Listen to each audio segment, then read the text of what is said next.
Hey Facebook, how are you? I am having some trouble right now trying to rotate my phone. So if anyone has had this issue and they know what to do, like typically I can rotate and I'm horizontal on here, but tonight it's all about the vertical apparently because I want to do this live. So I hope everyone is having a great day. I know it's almost over, but hopefully you guys had a good weekend. For those of you that don't know me, my name is Sarah. I'm an exercise physiologist and nutritionist, but I specialize in helping people find their healthy balance between exercise, nutrition, and time with their family.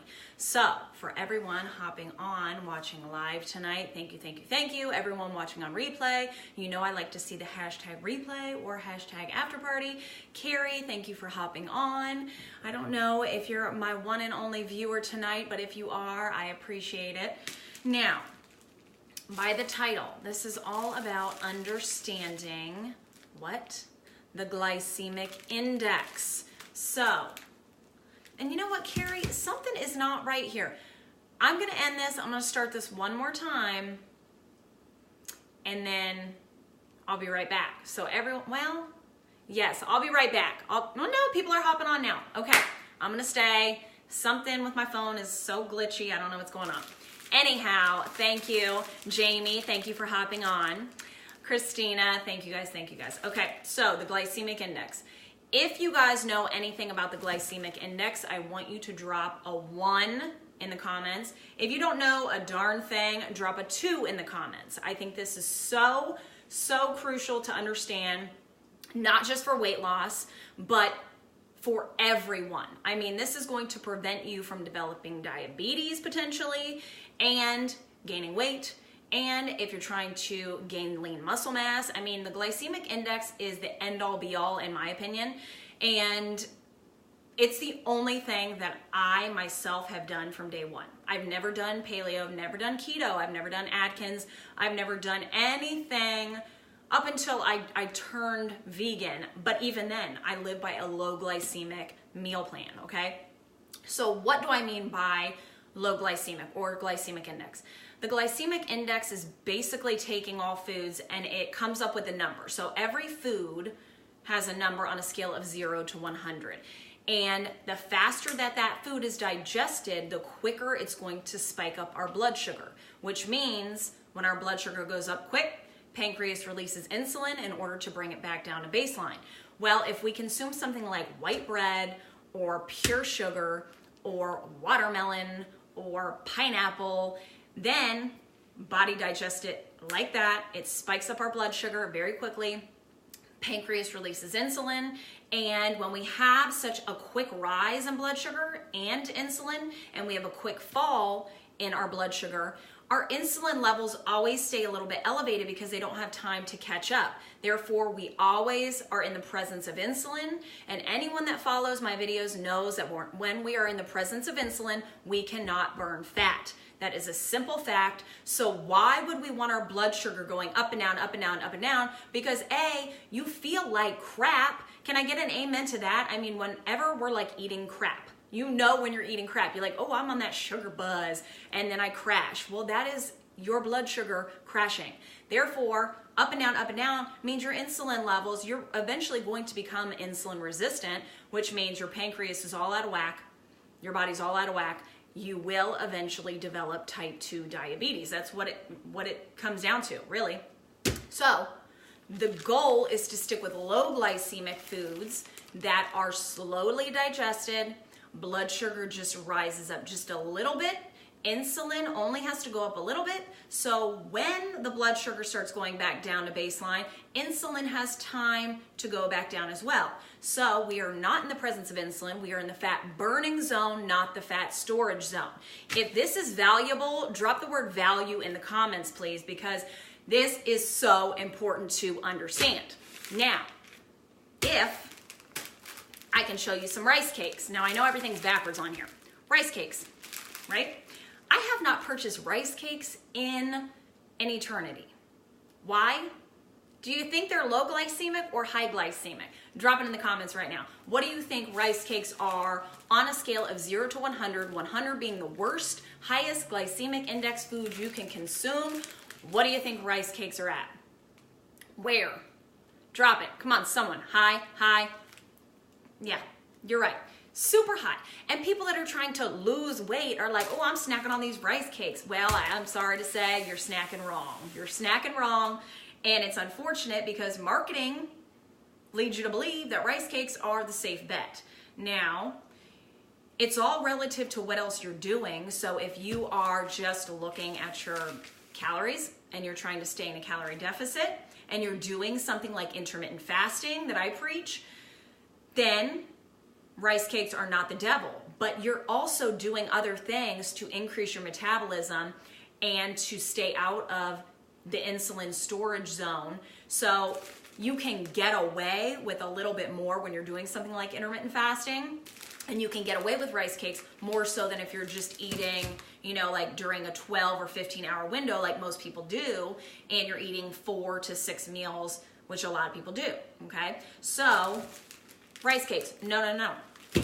Now, something like the Extreme Wellness tortillas, on here, unfortunately it does not say low glycemic, although it is, but you want to look at the dietary fiber, the protein content, and the net effective carbs, okay? If you guys are not familiar with net effective carbs, you basically look at the total carbohydrate content, and then you look at the total fiber amount. You subtract that fiber from the total carbs, that gives you the net effective carbs. So on here, it says 11 grams of dietary fiber, and the total carbs, 16 grams. 5 net effective carbs. That is so super low, especially for tortillas. And so many people have no clue. And they look at 16 grams and they still think, whoa, whoa, whoa, that's too high. It's too high. Well, no, it's not. But you're not aware of the fiber content, the protein. So the overall glycemic index is low. Protein's high, fiber's high. So it's not impacting our blood sugar very much at all. Okay, so that is the goal with low glycemic foods. We want to stay low, low, low with our blood sugar, low on the insulin. Now, this is very interesting, and I thought I'd show you guys 2 different Cliff Bars. Now, everyone, not everyone, but a lot of people have said to some of my clients, why is she having you eat those Cliff Builder bars? Too much sugar. It's just too much sugar. She don't know what she's talking about. And lucky for me, I don't really care what they have to say, right? Because I know what I'm talking about. Now, Cliff Bars right here. And if you guys are not, I know that my light's a little bright, okay? But Cliff Bars look like this. They're like wider around. Cliff Builders, actually, and I think it's like upside down, but Cliff Builders say on the label low glycemic. Just trust me on that one. It says low glycemic. Now, there's 20 grams of protein, 20 grams of sugar, typically. I mean, every flavor is a little bit different, but that's where it is. So right there, balance, okay? That's all it is when you're looking at the glycemic index of foods. You can take a high glycemic food and you can pair it with a very low glycemic food, so your overall meal will be low glycemic or not so high. It's like more on the medium spectrum. So anything that you do is going to help with the overall meal if you are adding something lower glycemic, something high protein, something high fiber. So if you're not catching on right now, typically the glycemic index has everything to do with carbohydrates. So your fruits, your grains, anything other than protein and fiber. Protein and fiber are your safe foods.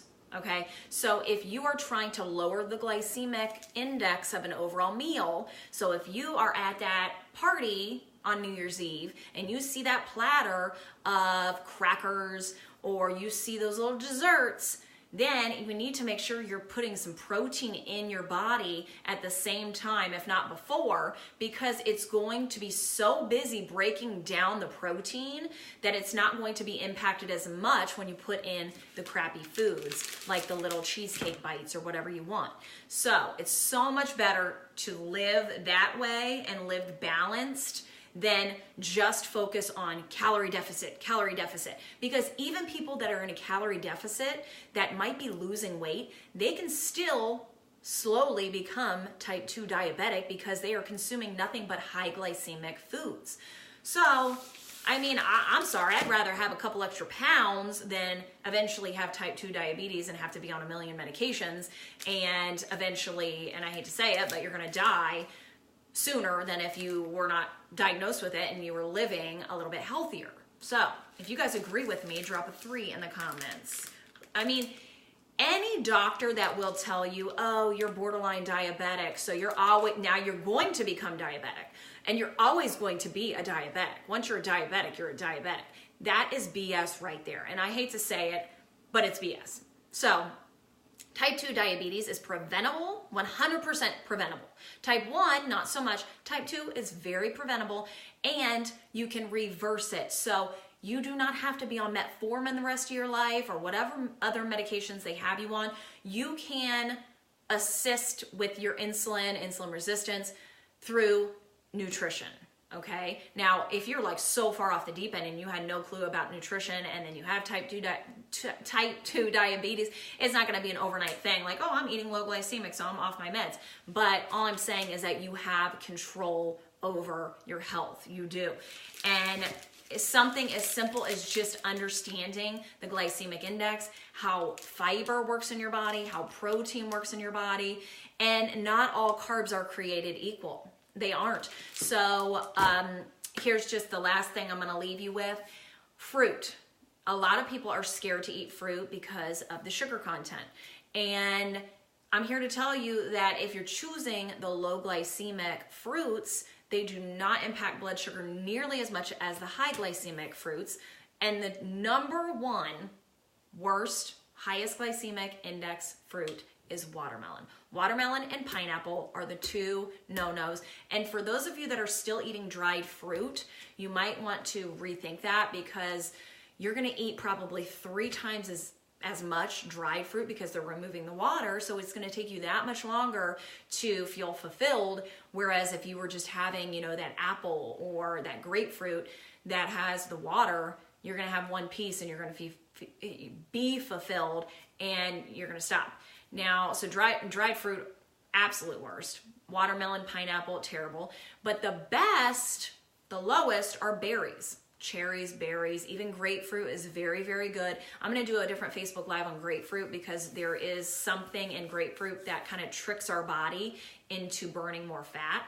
So it's very interesting. But yeah, so everyone, thank you for hopping on. I don't see many comments, but I'm not really engaging with y'all very much tonight. I'm a little bit tired.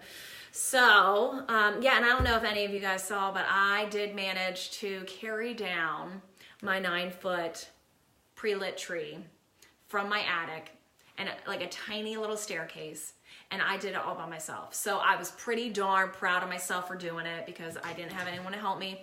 Presley helped. She was directing me. But yeah, so that's it. So understanding the glycemic index will help you get through the holidays. If you are still confused and you're like, Sarah, what are you talking about? I would love to put together a meal plan for you and help you indulge over the holidays.